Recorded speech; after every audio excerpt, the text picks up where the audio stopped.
watching Rogers TV.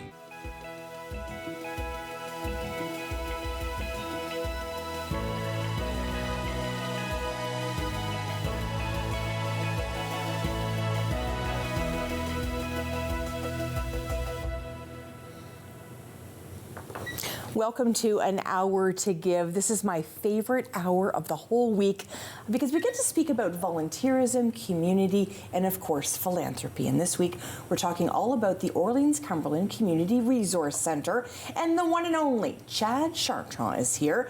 Hi, Chad, how are you? Hi, Sam. I'm doing great. Thank you. Great. And what's your role at the Resource Centre? So I'm the Communication and Fund Development Coordinator at the Orleans-Cumberland Community Resource Centre. And you're working hard there. It's that time of year. It's the end of year campaigns, it's the holiday season, and so we're working really hard to help those in our community. So for those that may not be familiar with this incredible organization, give us a sense. What are you helping with?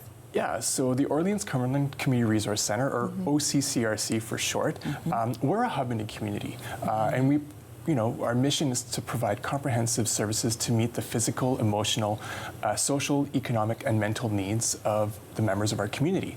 And so we have a food bank. We also have child and youth programming. We offer counseling and mental health supports. We have intake workers. We have child and youth counselors. We have a year-round free tax clinic now. Wow, that's for smart. individuals who who are living with a low income and who would like to have their taxes done, because a lot of times you need to get your taxes done to get certain benefits. So the fact that we have that year-round helps many people in our community. We have early on and child supports, early childhood development, community programs, workshops, and a number of other resources at the center and a number of partners that we work with. It's this fantastic menu for the community, and I love the fact you refer to yourself as a hub, that the organization is this hub. And I think often people think of the Orleans-Cumberland Community Resource Centre as just a food bank. So you've dispelled that myth already today, but the food bank portion is obviously crucial. It's incredibly crucial. It's the biggest program that we have at the center. And just go through some of the stats right now. 1 in 4 households in Ottawa are food insecure. This is not caused by poor budgeting or individual failure. It's driven by incomes that don't keep up, rising housing and food costs, and really weak social support systems. So it's, last year we talked about it being a crisis.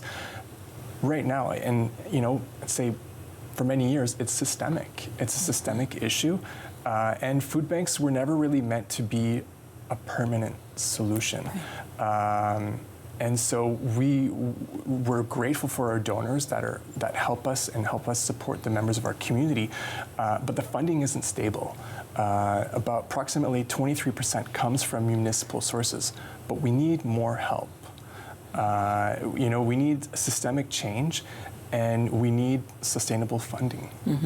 So let's talk about the word systemic for a minute, because I think we hear that word thrown about, but break that word down for me in terms of in relation to the food bank and in the work you're doing. Yeah, thank you. So we touched on rising cost of living, housing costs, but for real solutions, at the municipal level, we need affordable housing. Affordable transit, stable funding. At a provincial level, we need more benefit support for either Ontario Works or ODSP, Ontario Disability Support Program, and rent supports. Because right now, over the last, it's not the same as it was 5 years ago in terms of cost of living, the cost of food. Also, at a federal level, we do need to strengthen the Canada Disability benefit and reform EI. There's a lot of people losing their jobs right now, and the maximum benefit amount is not cutting it. It's not, people aren't able to get by, so they're turning to food banks. So if we can address these systemic issues, higher wages, stronger supports, we could definitely, food insecurity should not be an issue. So, and what I'm hearing is everyone has to be at the table. This isn't something that, the Orleans-Cumberland Community Resource Centre can do by yourself. You need all levels of government. You need some big changes to happen to ensure that people are cared for. Yeah, and we're part of a coalition of 13 community health and resource centers across Ottawa. It helps us have a seat at the table, helps us have a voice and we are a member agency of the Ottawa Food Bank, and so they, we're really grateful for their help and what they do in terms of advancing, sounding the alarm of what needs to change. And let me sort of dive into this a little bit, because I think there's this misnomer that if you live in the community of Orleans-Cumberland, you're living in a big house and you have a great job and you might work for the government, and certainly there are people that live in the community that do fit that description, but I think there is this perception that those communities are wealthier. There's, people say the same things about Barhaven and Stittsville and Canada, but the reality is there is food insecurity, as you mentioned. 25% of homes in this city are food insecure. It's happening potentially right next door. Yeah, and if we compare to last year, we had about 12,450 individuals, so about 3,000, almost 3,500 families come through our doors. This year, we're at about just over 3,700 families. And so 13,333 individuals, and half of that, 47%, are children. It's hard to hear, Chad. Yeah, it is really hard to hear. It is really hard to hear that many families are struggling. And as a mom, I will tell you the heartbreak of not being able to feed your child, and is probably one of the biggest heartbreaks a mom and parents can have. Yeah. And the fact that, and I love the work you do. We're going to take such a deep dive into your work today, but I love the fact that your organization is all about the dignity behind the help. Can we talk about that for a second? Yeah, absolutely. So with our 2025 Christmas program, actually, before I get to that, when people walk through our doors, they meet with an intake worker. And our intake worker will do an assessment with that family and really do a deep dive on what their needs are. Yes, they need help, they need food, but do they need help with, budgeting? Do they have financial problems that they need help with? So we have a number of partners at the center that we can refer to, and we do what's called wraparound. So we really, wrap around, we do a deep dive on what their needs are, and then, after that, and do they need mental health support? And all that is on a table that we can offer as a hub in the community.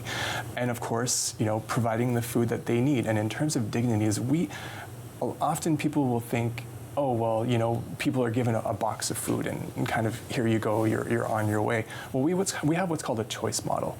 So individuals who walk through our doors, depending on the size of their family, they have a cart and they can choose, like as if you're doing your grocery shopping, what they want for their family, what their family eats. And we not only provide, have non-perishable food, but we also provide fresh food. We have, meat, eggs, dairy, yogurt, everything that individuals need to eat healthy. The dignity of choice, the fact that when someone arrives through your doors for the very first time and from every time after that, this is not anything about blame or shame. No. This is about a hand up. This is about making sure that people feel supported in the community. And I'm hoping that someone's listening right now that if they do need help, and I don't want anybody suffering in silence at home. Yeah. So if they do need help, that they would reach out to you. And make sure that they know that they're going to be welcomed and not judged. Absolutely, and there's a lot of misconception, but income is not a barrier to receiving help. And the only thing is you'd have to reside in our catchment area. So if you reside in our catchment area, you're welcome. If you don't, then we'll be happy to refer you to a food bank in your catchment area. And when I'm talking about the food insecurity crisis, I'm not just talking about the OCCRC. I'm talking about what food banks are going through across Ottawa, across the province, across the country. Agreed, 100%. What is your catchment area? Let's make sure we understand that. So our catchment area is East Orleans, Cumberland, Navan, and we go as far south as Carlsbad Springs. So we have a sliver of Vars and Carlsbad Springs. And we kind of, if you know Place d'Orleans, if you split Place d'Orleans in two, anything east of the mall is us. West of that in Orleans would be another food bank. That's a great way. Everyone's going to remember that. Everyone knows Place d'Orleans. Why do you do this work, Chad? I love serving my community. I love being able to wake up every morning and know that I can make a difference in my community. And the thing is, I can't do it without my team either. It really takes the entire team and volunteers, the team of volunteers at the OCCRC that really helps make all of this happen.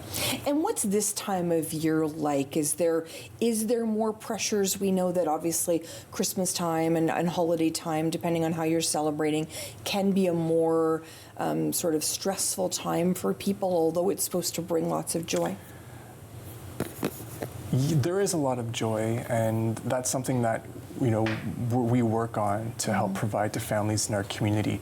But you're right, there is a lot of stress, there is a lot of anxiety, there is a lot of uncertainty, and not knowing or not being able to have food over the holidays. That's a big insecurity, a big sense of stress. And also, there's a lot of individuals, either people living alone, there could be seniors who are also alone, and individuals, who are living, who have a mental illness. Those are all stress factors that heighten over the holidays. We all love our families, but sometimes, it can be complicated. It could be complicated. Let's put it that way. There's been a few movies about that over the years. We're going to be chatting with a couple of incredible gentlemen as well during the show today. You're going to come back. We're going to talk to you again. Yeah. But I know we've inspired someone today to reach out to you to make a gift this season. How would they do that? Where are we sending them, Chad? They can go to our website, which is crcoc.ca /Christmas, and that's to donate to our Christmas program. Or just crcoc.ca, and there's a donate button at the top, and individuals can donate there. And of course, all the programs are going to be there. I mean, this is a really great hub as well for the hub in the community is your website. That's wonderful. Yeah. That's wonderful. Chad, thank you so much. Thank you. Chad Chartrand is going to join us again and inspire us with all different ways to give this holiday season. When we come back, you're definitely going to be inspired. Today is all about the Orleans-Cumberland Community Resource Centre. Stay with us on An Hour to Give.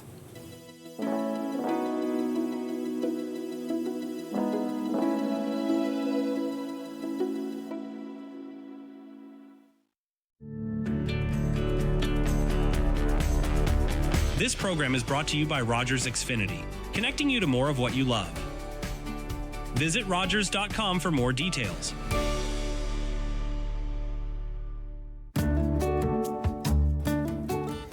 Welcome to Community News and Events on Rogers TV, Channel 22. I'm Khadija Abdinor. The Super Saturdays program returns to the main branch of the Ottawa Public Library on Saturday, November 8th at 2 p.m., continuing weekly until December 13th. This drop-in, family-friendly event offers a variety of activities for children and caregivers. You'll find crafts, movies, and STEM-inspired projects. The program encourages hands-on learning in a relaxed, welcoming environment. No registration is required, though attendees are advised to arrive a little early to secure space and fully enjoy the engaging activities. Programs are available in both English and French. Your family's Saturdays just got even more super. Visit vividottawalibrary.ca or scan the QR code on the screen for more details. To have your community news or events listed on our website, please go to rogerstv.com, click on events, and post your event. That's it.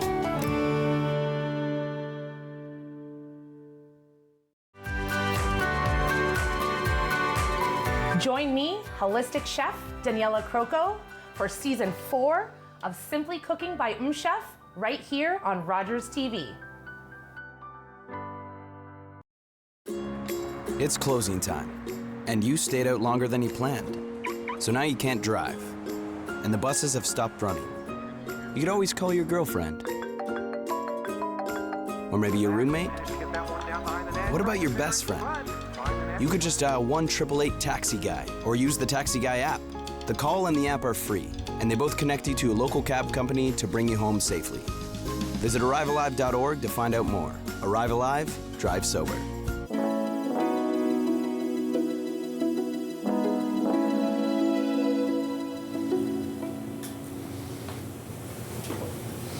Thank you again for joining us to talk all about the Orleans-Cumberland Community Resource Centre. This is an hour to give.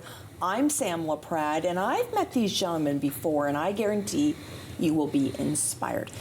Denise Charbonneau is joining us, and Rob Payma. Hello, gentlemen. How are you? Very good, thank you. Good. I see you wore your uniform today. Yeah. Ottawa Fire. Ottawa Fire. And Ottawa Fire Services. What's your connection to Ottawa Fire?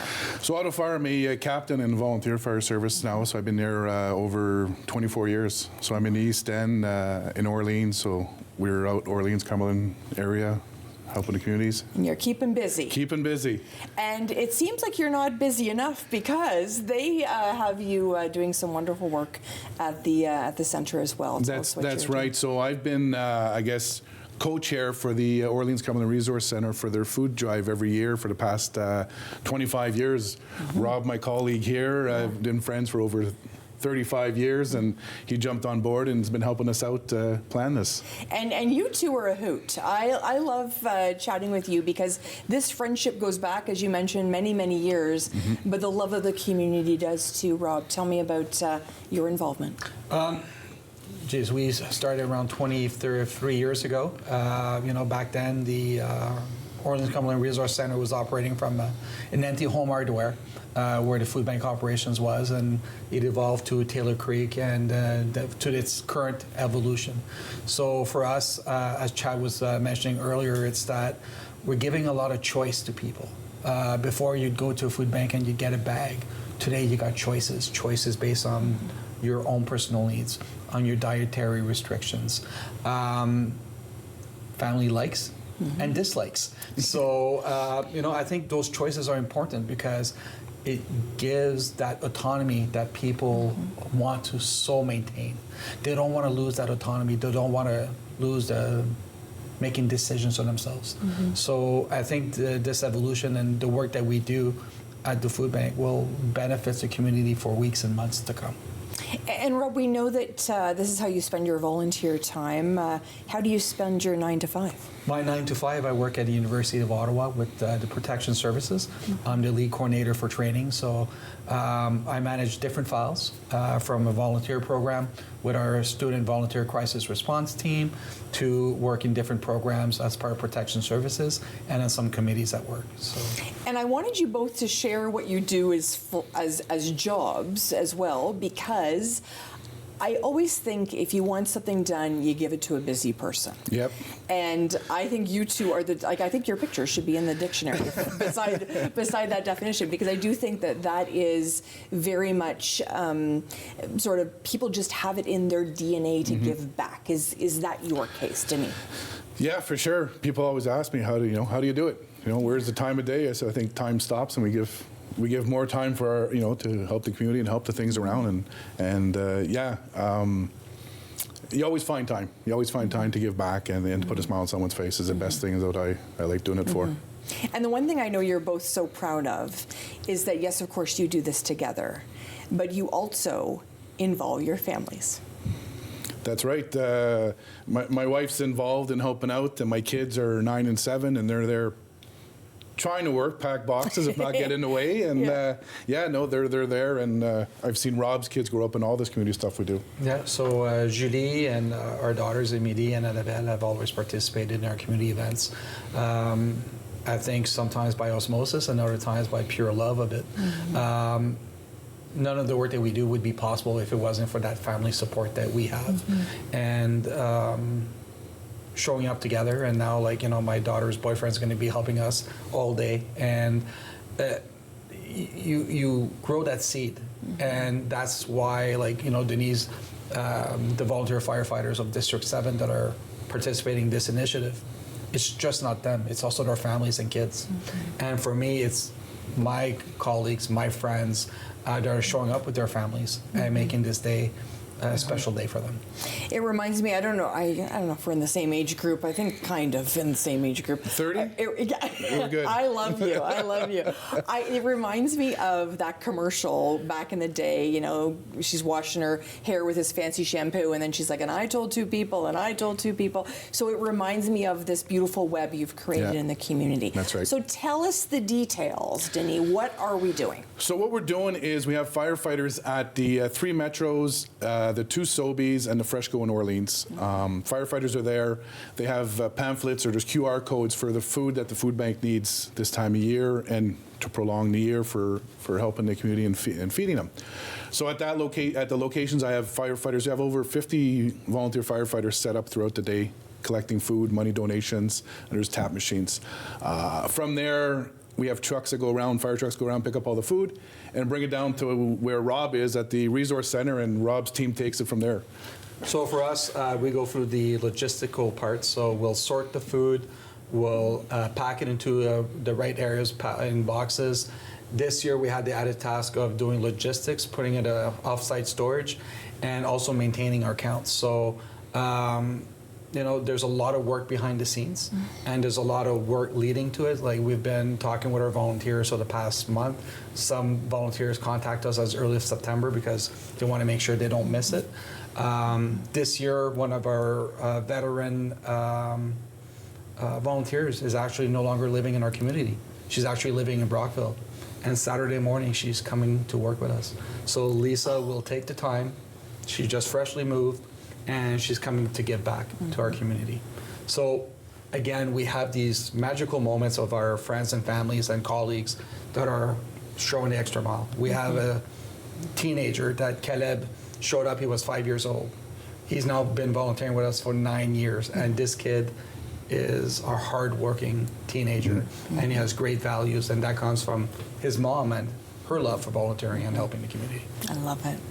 And when you are picking up those donations, what are you looking for inside the boxes? What's the most sort of items you're looking for, you're hoping to see there? You know what? Speaking with Chad, we look at a lot of things, but we know sometimes we got to make sure, there's kids' food, there's diapers, there's sanitary products for females, a whole bunch of a range of stuff. And what we do is I'll talk to Rob and their team and say, hey, what do we have? Okay, we got a lot of cereal. Okay, guys, let's push pasta. Let's push diapers for 3-year-olds, 2-year-olds, whatever. And there's constant communication throughout the day for us. That way we can let the customers go into the stores what we need and what we're looking for. I think that's brilliant, because I know that it can be a real challenge where one shelf is empty, and I love that you brought up, diapers and wipes and all those things, but yet you've got piles of something else, and that maybe isn't moving as quickly. How important is it for you when you do start that process, Rob, to look in those boxes and see those items that are most needed in the community? Well, it provides us an opportunity to try to control the flow of goods coming to the food bank. People ask these questions to the volunteers at the collection points. What do you guys need? So one of the key part is our grocers. Our grocers prepare these bags, and they do a really good assortment. So when you go and you get that mystery bag for $5 or $10, they do such a great job of providing us with a variety. They will help stock those shelves and hit those key marks that Denis was talking about. So none of this would be possible if it wasn't from the generosity of our grocers, giving us their time, key donations, but also access to their stores. So we're very lucky to have them. Also, in retrospect, is at times when somebody comes and they say, well, my child wanted to bring this to the food bank or wanted to donate this, because they're donating where their heart is. So we do the same thing with our volunteers.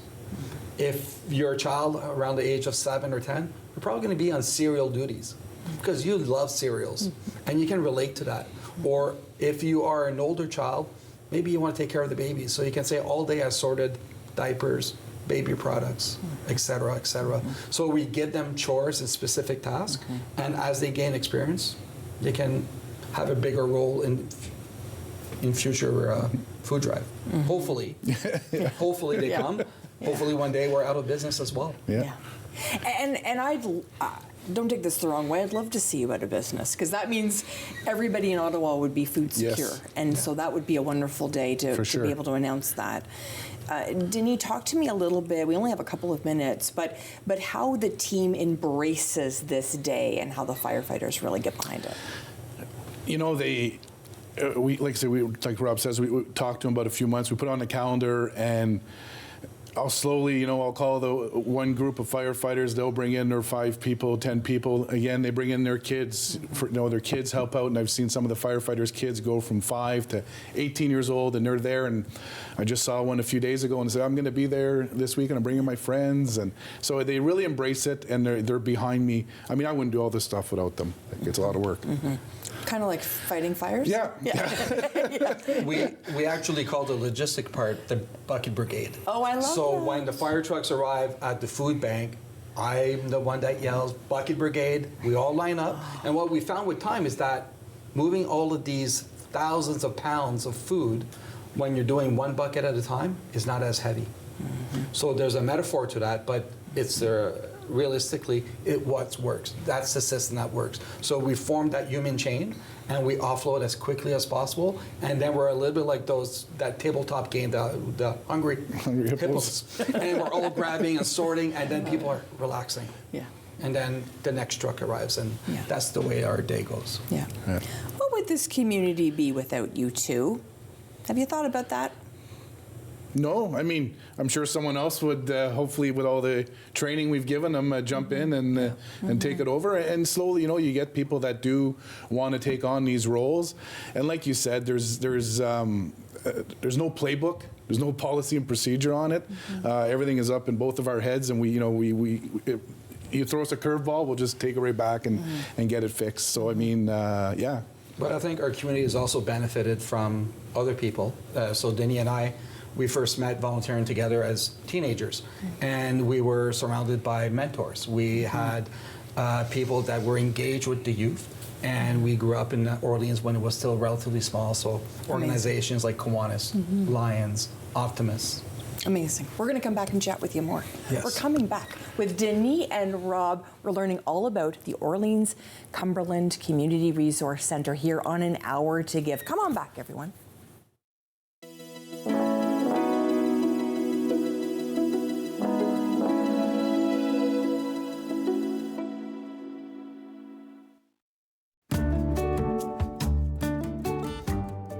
Welcome to Community News and Events on Rogers TV, Channel 22.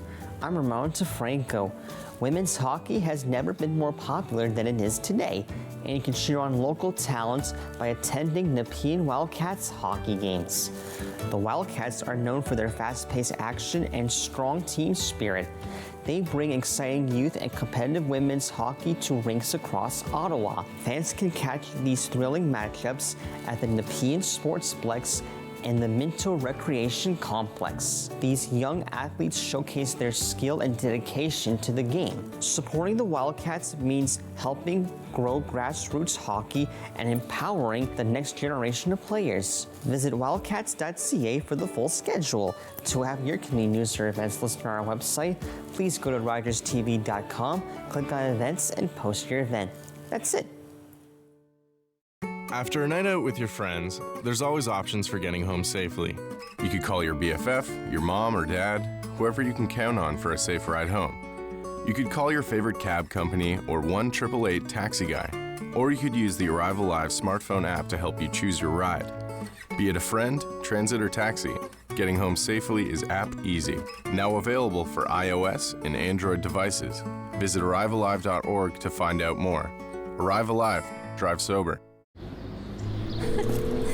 Hello to your cell phone. How can I help? I need somebody, not just anybody.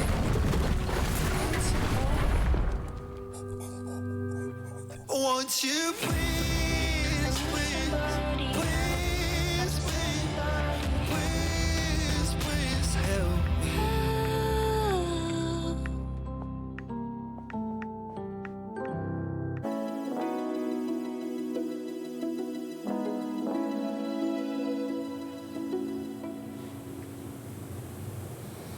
Thanks so much for joining us here on An Hour to Give. We are being inspired today by Rob Paymont and, of course, Denise Charbonneau. We're speaking all about the Orleans-Cumberland Community Resource Centre, and specifically, we're talking about a very important food drive that happens every single year. But, of course, this organization needs food 365 days of the year. I wanted to ask Rob, thanks again for staying with me, gentlemen. Rob, I wanted to talk to you a little bit about people donating items. So everyone in their heart wants to help, but sometimes people are cleaning out mom's cupboard maybe for her. Maybe she's moving into long-term care or something, and they see soup from 2022. We don't want that, do we, Rob? We don't. We don't. We want to make sure that the food items that are donated are still in good conditions. For example, even sometimes we get stuff that comes directly from the store and may be damaged. And that's going to be put aside. And then decisions are going to be made by the coordinators of the food bank to see, is this salvageable? Can it be used? Could it be stored? Could it be put into a community meal, perhaps? But it's going to be somewhat discarded or used.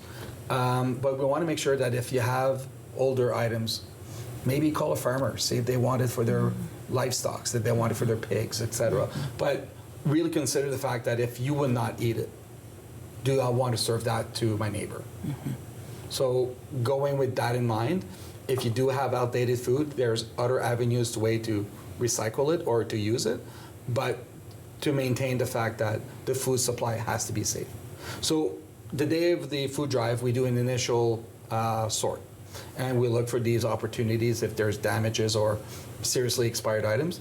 But throughout the year, the volunteer at the food bank, they continuously look at the food supply, and what makes it to the shelf is food that is safe. They're doing sorting continuously to make sure that food doesn't go in storage and expire as well. So there's a lot of logistics. So many weeks and months after our initial food drive, in the months of March and April, they're still using the food that we've put on the cupboard. And that cupboard is a warehouse, but by the time it makes it into the shelves, at least we know it's safe, it's been sorted, and everything is in good order. I'm really glad we took the time to talk about that, because I think there's this misnomer, oh, they'll take anything. But I love the way you phrased it. I wouldn't serve this to my neighbor, so I'm not going to donate it, right? There's other avenues. Another question that I have for you, because of course I'm always running around like a donkey trying to figure out my day, and sometimes I don't have time to maybe go and grab something. If I see you, can I give you the $20 out of my purse? Is there another option on how to pay as well? So you, at every location, firefighters will have the boot. Traditionally, we always firefighter has a boot. On there, we've put tap machines, so you can tap. I believe they're in denominations of 5, 10, and 20. I believe, if you correct me. But also, if you have cash, you throw, $5, $10, whatever you have. Some kids were showing up with their piggy banks and there's a drop change in there, right? Everything helps. Gosh. Is there a dry eye when that's happening? No. Yeah. Those are pretty special moments. And let's talk a little bit about the impact. I mean, the impact of a donation like that. A child that's been saving up and maybe they're throwing their birthday money in there, thinking that another child, I don't think a child that young would maybe understand the impact that it could be a classmate, a neighbor, that his donation or her donation is going to feed someone down the street. Absolutely. Let's talk a little bit about impact. The impact is neighbors helping neighbors. Last year, we put the call out about a couple of weeks earlier in community groups around Orleans.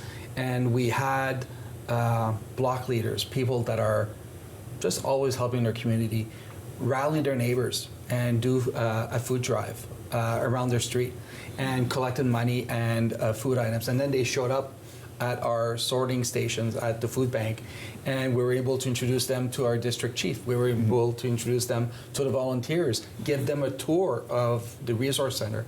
And these community champions did not expect to be welcomed that way, nor did they know the impact of their words and of their actions that day. So they came in with a few boxes of food and some money, and they left with a heart full of, I made a difference that day. And they were able to meet like-minded people. So we had at least 7 different community groups show up at our door, and just with cash and donations, food donations, that made an incredible impact. And we're encouraging people again this year, if you have food items or if you wanted to generate a mini food drive around your community or your streets, please feel free to do so and drop by at the Orleans-Cumberland Resource Centre this Saturday. It's almost like having these little armies out working for you and working with you. And once again, it's that whole analogy of it takes a village, truly takes a village. It does. When you're planning this sort of initiative, and I love the fact Rob referred to, you're still using this food, in the months to come. Does it ever become like, oh, maybe we won't do it this year? I've got this going on, or maybe someone's not well, or does it ever occur to you to say, not this year? No, it hasn't come up. No, we don't think that way. It's, I'm in contact with Chad at the Resource Centre, and maybe one day he'll call me and says, Denny, yeah, maybe we don't need it this year. That's what I'm hoping. Yeah. But every year we're out there, and it's always it's always in the beginning of December. We get the parades out of the way, we jump into the food drive, and we get it. Fill the cupboards for the Orleans-Cumberland Resource Centre is the best thing that we can do for us. So take me to the night that this big sort happens. The community comes together. You put your head on your pillow that night, Rob. What's your first thought? Gratitude. Gratitude for the actions by Denis and his fellow firefighters. Gratitude for my group of volunteers that continuously support this initiative, but also gratitude for the long-standing volunteers at the food bank and at the resource center and the staff that serves the community that we care for. And when I say we, it's the entire community that's coming together. It's just not Denis or I and a selected few. It's everybody that makes a donation, either by a food item or cash or comes and volunteer. That means thousands of people in our community has helped their neighbors. And that's pretty magical. And if Saturday night we've accomplished all of this, I'm going to sleep better knowing that this community is better off from the actions of a few hours, a few donations, or a lot of combined actions. So it's like building a snowball. I love it. It takes a lot of different particles of snow to create structure, but that structure is quite impactful. So Denis, take me back to when you two were teenagers. And if I was to say to you, in 2025, you two will still be volunteering together and still be making impact, what would you say? I'd probably say, yeah, for sure. I mean, would have been sports or anything, right? For sure. No, we always need, you need the hockey coach, football coach, all those sports coaches. You need those people. People really got to realize that, for our kids or any organization to operate, you need the volunteers, and it's. If you can give 5 hours or 2 hours or whatever your time, it's worth it. It's worth it, at the end of the day. And I think we really have to focus on that, is not only for our food drive, but is get volunteers involved, people more involved in doing and helping out. I have a lot of friends that coach different sports, and it's time after time. I have a friend that coaches football. His kid doesn't even play anymore, but nobody's taking up and helping. And that's where people have to understand that it's fun, it's rewarding. Don't jump in there. Someone's going to teach you what to do and help you, and it's not hard. It's not hard. I actually think you guys have a really good time doing this. We do, right? It's not like I think people think sometimes volunteerism is a burden, and I find it to be just the opposite. I actually get more rewarded out of my volunteer work sometimes than my day-to-day job. Not this one, of course. I love this one. But you know what I'm saying, Rob? Yeah. But sometimes volunteering is a great opportunity to learn new skills. It's a great way to grow your network. It's a great way to not only have ideas, but to implement them. Denis and I, we volunteered together for the National Firefighter Memorial. This year, I saw that there was an opportunity for what, I call it GST, right? Good service talents. I love that. And I was able to go and help, and all of a sudden, I dispatched all of our shuttle drivers for the entire event. And the person that was tasked at that was able to take on more of his other roles and excel at them while I was able to take over a task. It's about teamwork. So volunteering is a lot more than just making a gesture of giving time. It's a lot that you can get. There's tangible benefits, but the intangible is that, for some reason your heart feels a little bit better. At night you sleep a little bit better knowing that you've made a difference. And a lot of times when I talk to people, I'm like, I don't know how to volunteer, or I'm just like, just go where your heart's content. You love amateur sports? Go there. You love cooking? Go work at a food bank. You love logistics? Do something. Do whatever you can. I'm a big fan of World Central Kitchen. And as a former chef, my goal one day is going to take all my bank vacation and go make a difference elsewhere. But for now, that need is in our community. So I'm glad to be here. What would you say, we only have about a minute left, what would you say to everybody that will be donating to make sure that this is a successful event this year?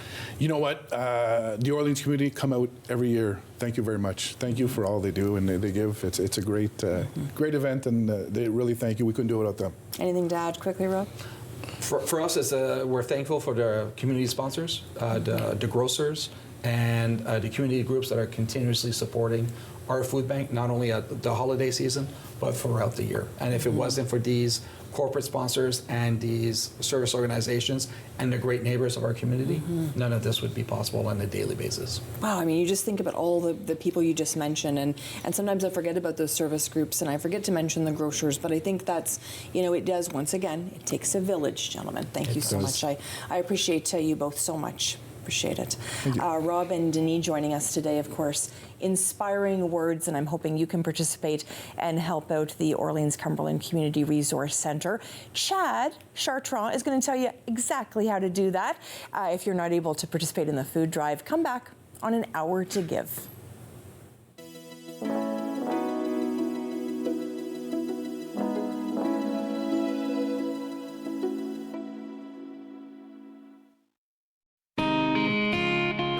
I'm Meg, and this is Fit Finley. Join me for Season 3 of Fit Over 50 with Meg, exclusively on Rogers TV. You're going to love the workouts that I lead you through. We're going to be using resistance bands, weights, your own body weight, and a chair. These workouts are for people over the age of 50, but no matter what age you are, you're going to love them. Can't wait to see you then. Public transit, garbage pickup, parks and recreation programs, snow removal on your street. How can you stay informed about these and other important local services? Tune to City Council coverage on Rogers TV. See your community leaders at work on Rogers TV City Council coverage. Welcome to Community News and Events on Rogers TV Channel 22. I'm Justin Laporte. The City of Ottawa offers a wide range of skating lessons for all ages and skill levels at various facilities across the City of Ottawa. Programs such as Can Skate for ages 4 to 12, as well as teen and adult can skates. These lessons focus on developing basic skating skills like gliding, turning, and stopping. Participants are required to bring their own skates and a CSA-approved hockey helmet. Winter's on the way, so it's the perfect time to learn to skate. For more information on schedules, fees, and registration, visit ottawa.ca or scan the QR code on the screen. To have your community news or events listed on our website, please go to rogerstv.com, click on events, and post your event. That's it.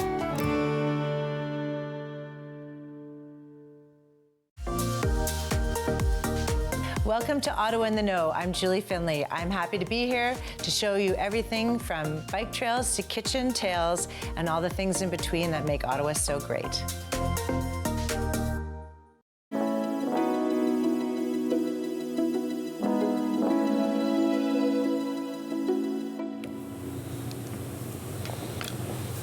Well, you can play Santa in your very own community by participating with my good friend Chad Chartrand at the Orleans-Cumberland Community Resource Centre and helping out maybe a neighbor.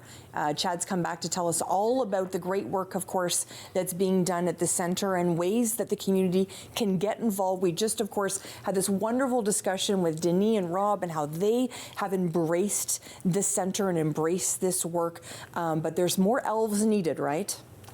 Yes, well, we're incredibly grateful for their support with the firefighters food drive and Rob's volunteers who come to help us every time.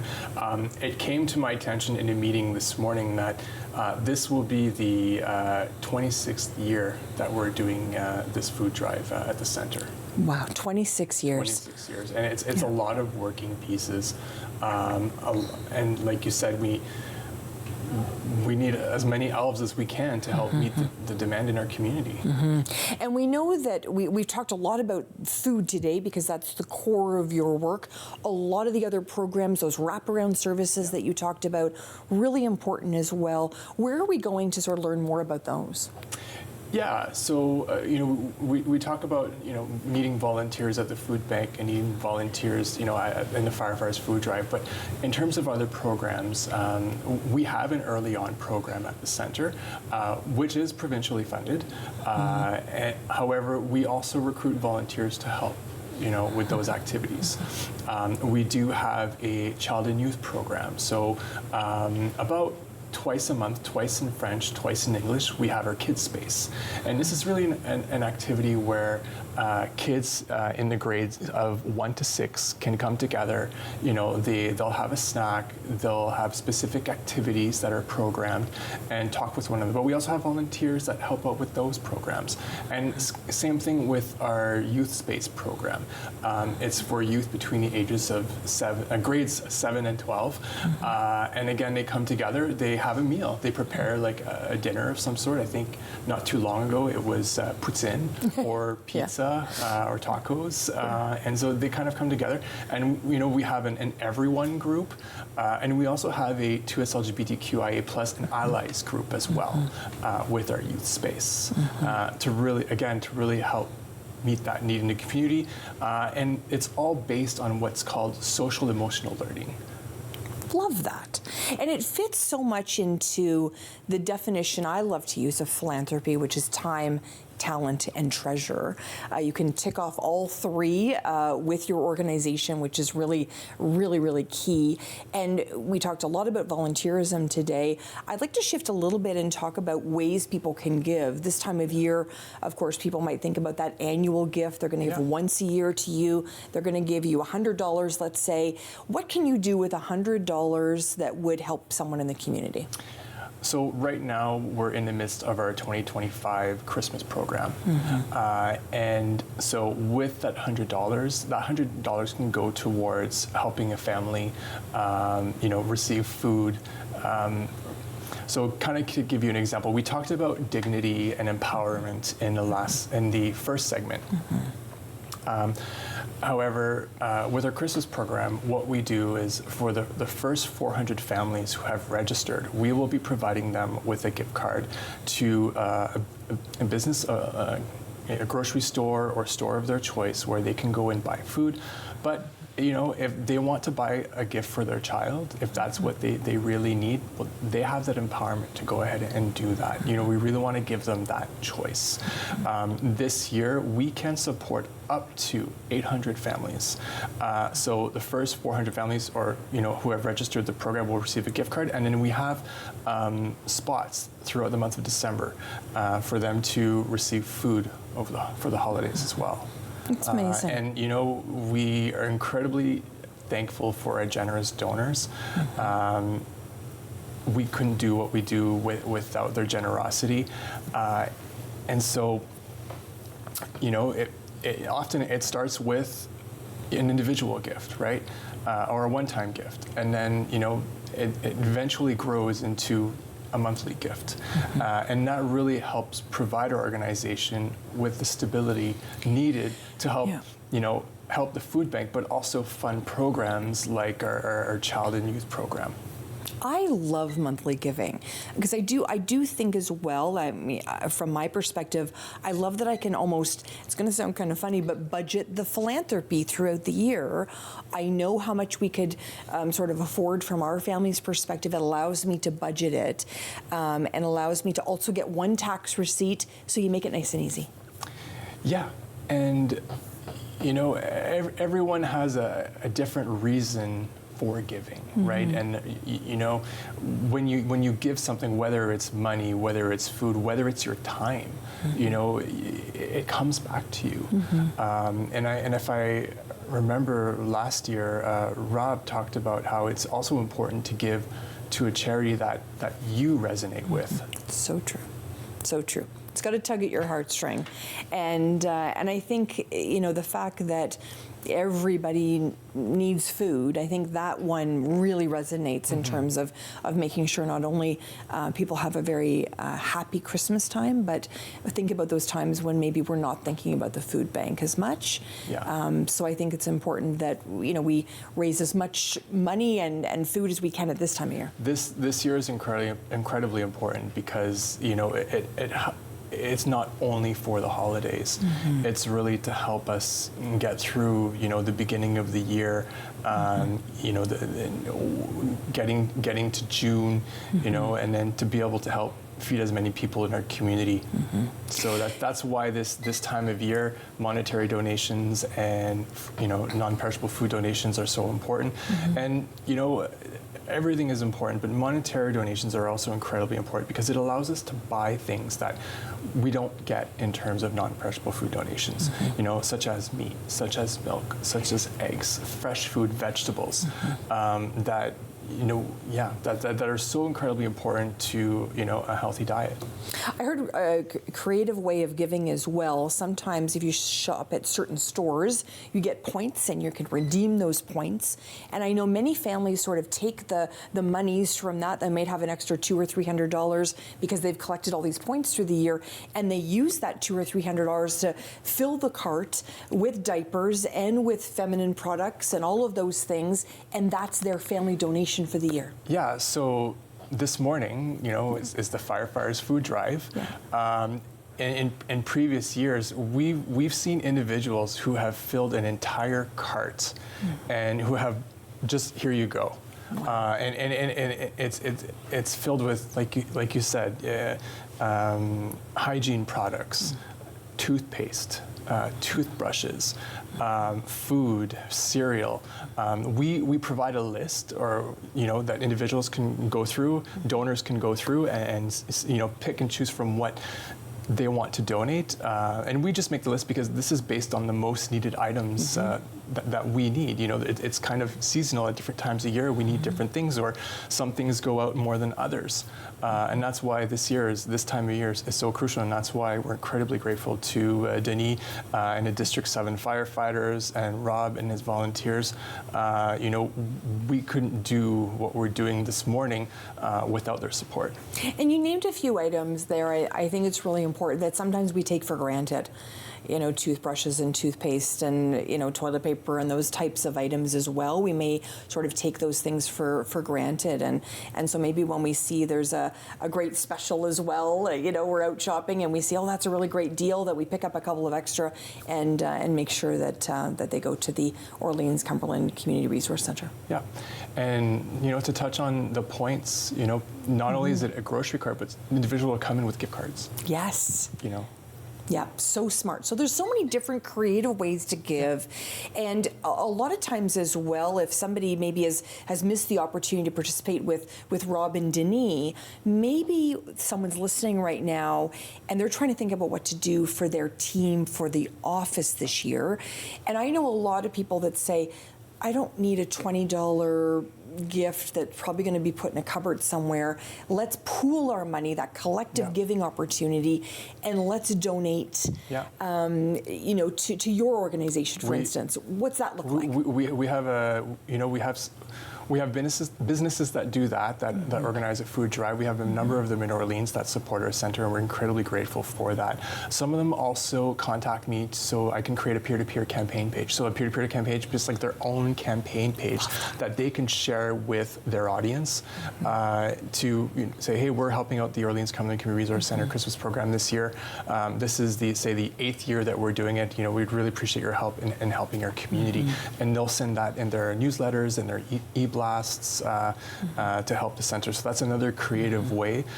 We also have a number of schools, associations. Earlier, Kiwanis was mentioned, Lions Club was mentioned, Optimist. All these organizations are helping supporting, the Legion are supporting the Orleans-Cumberland Resource Centre. We only have a couple of minutes left, but I just want us to remember some of the sobering numbers that you shared and give us a sense of how many people will be helped this season. So we could support up to 800 individuals through our Christmas program this year. Will we reach that? That's to be determined.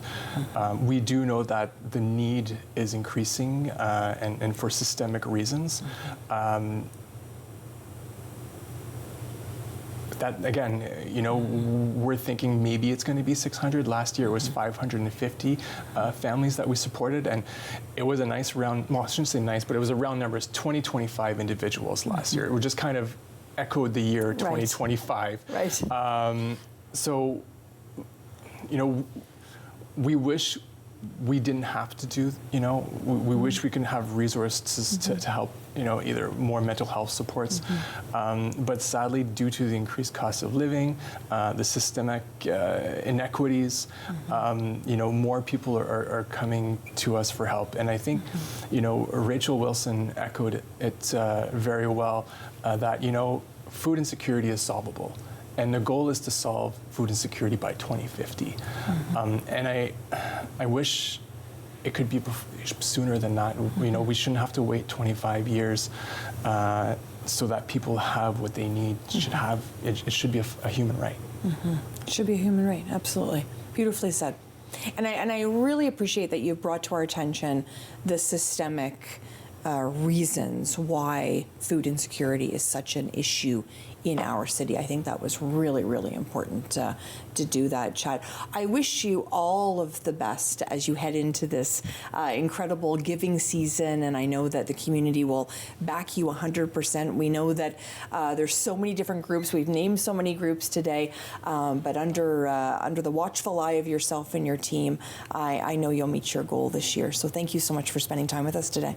Thank you. Appreciate it very much. And to all of my guests today, of course, to Chad and Denis and Rob, thank you so much for sharing all the great work that's happening in the Orleans-Cumberland area. Of course, for the Orleans-Cumberland Community Resource Centre. Thank you so much for spending time with us on An Hour to Give.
Connect with us by visiting our website or email us at comments@rogerstv.com.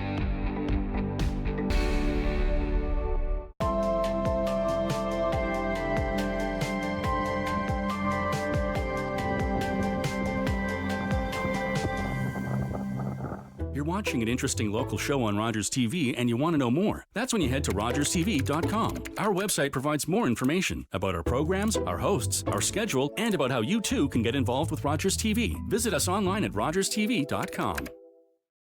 The regulars, the guys who keep this place in business.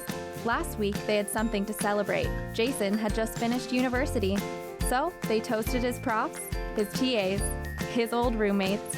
Well, they toasted just about everyone. But I worry about and take care of my guys. So even when I know they're not driving, sometimes that means bringing them a little surprise. And then they had a